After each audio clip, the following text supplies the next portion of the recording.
এবার কোচ চন্ডিকা হাথুরুসিংহের ষড়যন্ত্রের শিকার হয়েছেন বাংলাদেশের লেগ স্পিন কোচ, পাকিস্তানের সাবেক গ্রেট ক্রিকেটার মোস্তাক আহমেদ।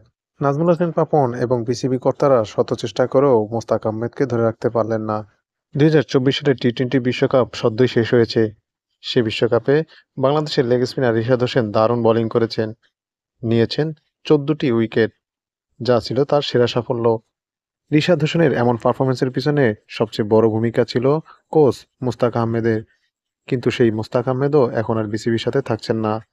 তিনি দায়িত্ব নেবেন অনূর্ধ্ব-19 ইংল্যান্ড ক্রিকেট দলের।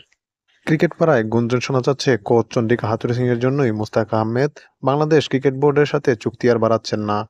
কেননা চন্ডিকা হাথুরুসিংহেরই চেয়ার নড়বড়ে। সেই সুযোগে মুস্তাক আহমেদের সাথে দ্বন্দ্বে জড়িয়ে তিনি তার ইস্যুটা ঢাকতে চাচ্ছেন। তাই তো মুস্তাক আহমেদও আর এক মুহূর্ত থাকতে চাচ্ছেন না বিসিবিতে। সে বিসিবি কর্তাদের সাথে তার অনাপত্তিপত্র চেয়েছেন। সে দ্রুতই বাংলাদেশ ত্যাগ করবেন বলে জানিয়েছেন। অ্যালান ডোনাল্ডের মতো আরও এক গ্রেট কোচকে হারাতে বসেছে বিসিবি। এটা বাংলাদেশ ক্রিকেটের জন্য বড় ধাক্কা।